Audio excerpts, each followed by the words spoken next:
This video is sponsored by Squarespace.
So that entire video was filmed on the Sony ZV-E1, and I want to focus more on the user perspective because I'm sure there's already 100 videos on YouTube right now showing all the ins and outs of the camera. Also, it's my boy Terry Warfield. He also has a YouTube channel. If you haven't seen his stuff, check him out. So in that video, I'll tell you a couple of things that really stood out to me about this camera. The camera feels like I was using an FX3. An FX3 is around it's $4,000. This camera is about half the price. I got the built-in LUTs. I got the frame rate of an FX3. Doesn't have an EVF, so it's just like a smaller version of an FX3. Dynamic active stabilization, which is something new that they just introduced in this camera, which, I mean, all those shots with a small camera, there was no jitter, micro jitters, because it's almost built-in catalyst browse. It looks so good. It does crop in like hell. 17 millimeter was probably like a 40 millimeter at the end of the day. It's like a 30% crop almost. Yeah, but the shots looked great. And I'm not trying to hype this up. I was genuinely like shocked and surprised how good the stabilization was. And the fact that this camera is, a baby FX3, A7S III from the sensor. So the footage, a lot of those shots were at 12,800 all the way up to 20,000 ISO. And the shots looked beautiful.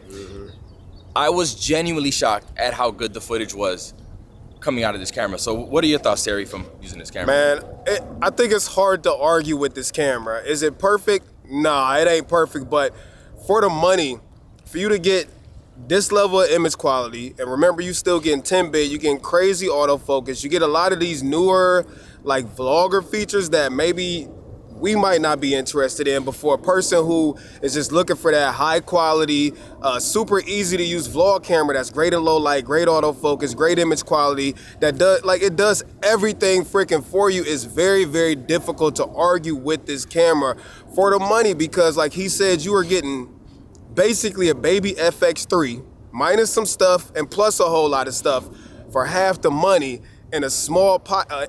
Is so hard to argue with, having a 4K 10-bit pocket rocket that could do all of this stuff for the money. So I think it's incredible. Obviously it's got some shortcomings like every other camera out there, but I think for the money, it's an instant cop for me. I'm gonna tell you what, the instant cop for me, and I don't say that as much now because I'm like, I already have so many cameras.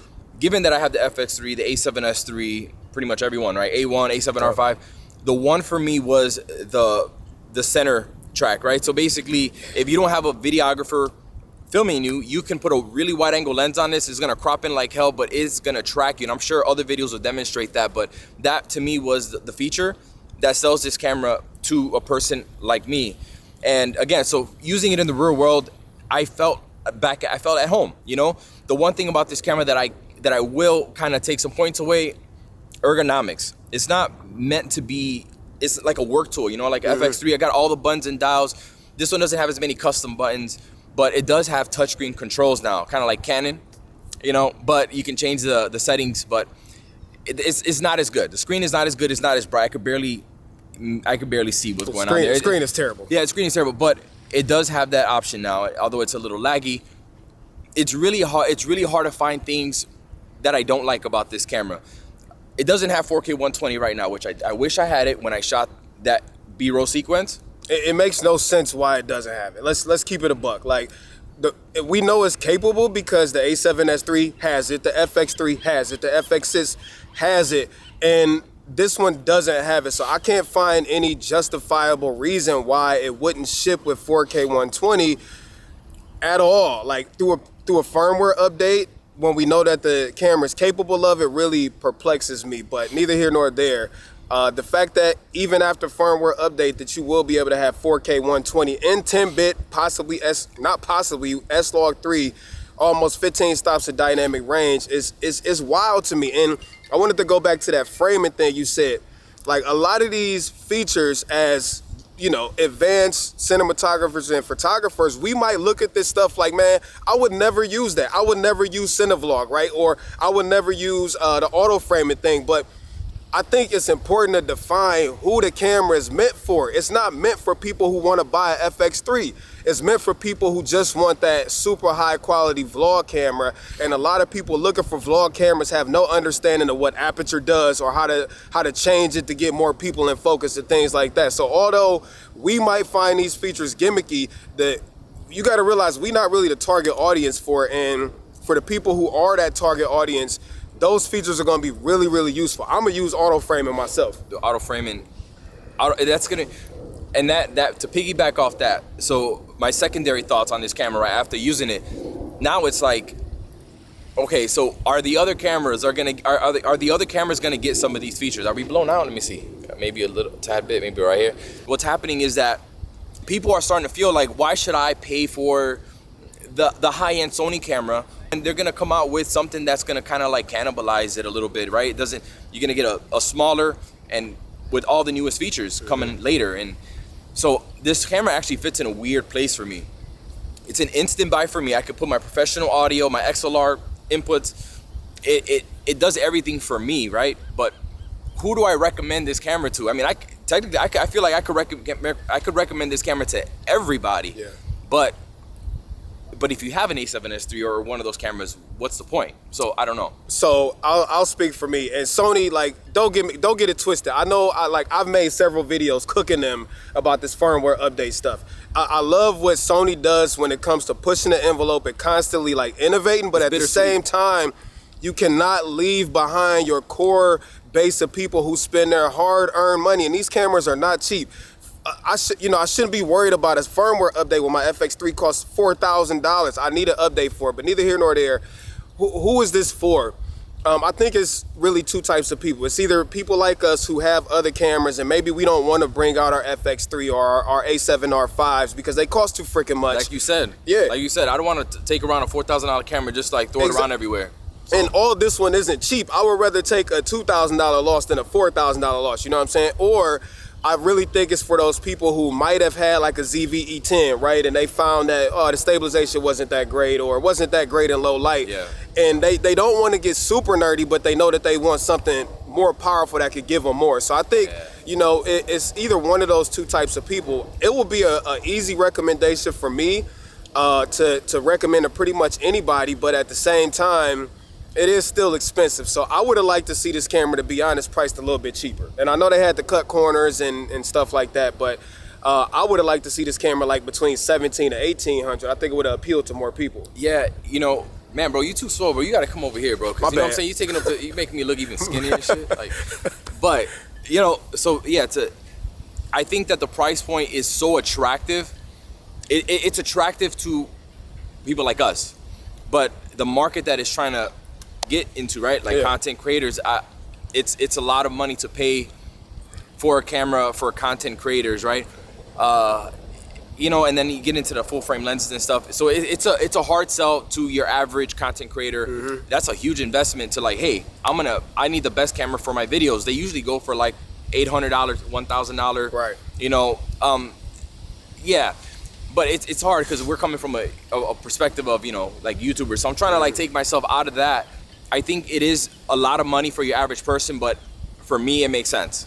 That's a great point, bro. Every time somebody asks me, T, I want to buy a new camera, and I say, what's your budget? They say $1,000 every single time. That's usually right. $1,000 every single time. So I think this is outside of like the budget area for that typical vlogger.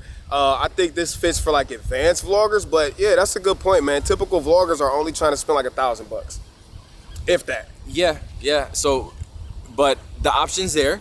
They can get pretty much a professional style camera, right? They're getting all the things that we all like. We pay a lot of money for. They're getting it in a small package, man. So, I think this all comes down to just there's too many freaking cameras right now. There's just too many freaking cameras and too many different packages that a person that like does this for a living, right? I look at cameras. I'm always playing with different cameras from different brands, and even me, I'm like at a loss for words at like what and who this is for. So, but just focusing on what it is, I appreciate what Sony's doing here. They didn't have to do this, but they did it, and I am extremely happy with the AI features. I freaking love the auto framing. It actually inspires me to want to shoot video on without having anybody there. For sure. Because I can get the dynamic movement and and not have someone there like, all right, and action. I could just do my own thing. And so overall, I think I am so happy about this camera that like it's probably one of the first cameras in a couple years that I'm like, I absolutely need this camera. Like when the A7S III came out, I'm like, I need this camera.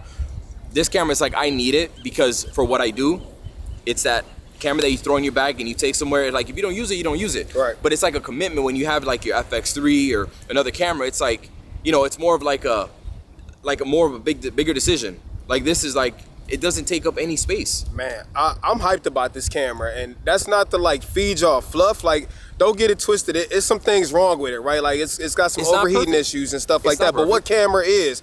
But for what it offers at the price point, I'm freaking hyped about it, man. I'm so hyped about it, and like I'm not giving you fluff or trying to hype it up because like we're Sony. At the core of it, we use mostly Sony stuff, right? Sony. Man, this camera is an instant cop for me, and I feel like it's a W even in the convoluted space of 40 cameras that Sony offers. This one is special. No, definitely, man. So I'm buying it. I'm buying it for me. I could technically replace any one of my cameras with this camera, technically. So I'm high on this camera for sure. I'm definitely high on it, but again, I'm trying to look at it from a different perspective. Yeah. But I hope that this little talk that we had here was, two different perspectives in a sense, right? But we kind of feel very similar. Very similar. Almost. Yeah, very similar. Again, we're not sitting here trying to fluff anything. Like we're gonna point out the flaws, and that's what I like about Sony is that we can be ourselves and we could be honest about what we feel. And we're not, no one's trying to like, come at us crazy. Like we could be honest about the product, and the truth is, it's almost too good of a deal. It is. Hopefully they're not listening. It's almost too good of a deal. It is crazy good. All right. Except for the micro HDMI port. Okay. Like what is that all about? we don't like that. Yeah, he's petty. All right. So if you haven't already, Terry Warfield. Remember the name Terry Warfield, right? He's got really tight clothes on for all of his videos. You're not gonna miss. You're not gonna miss him. All right, check him out, and hopefully that if you made it up to this point, I appreciate you. All right, because people don't watch videos long at what are we at? 12 minutes. Yeah, we was talking for a long time. Oh my God, we were supposed to be here for like 5 minutes. Okay, and a message from my lovely sponsor, Squarespace. If you have been looking to start a website, blog, or an online store, you need to check them out ASAP. Every entrepreneur needs a website, and with Squarespace, you don't need to have any kind of graphic design skills to start. It's so easy to use. You have 24/7 customer support. If you ever get bored of the look, you can choose from a bunch of pre-made templates and switch everything up at a click of a button. You can also start your own online store like I did, where I sell my Lightroom presets and my retouching tutorial to make some passive income. If you want to check them out for yourself, use the coupon code MANNY and you'll get 10% off your first purchase.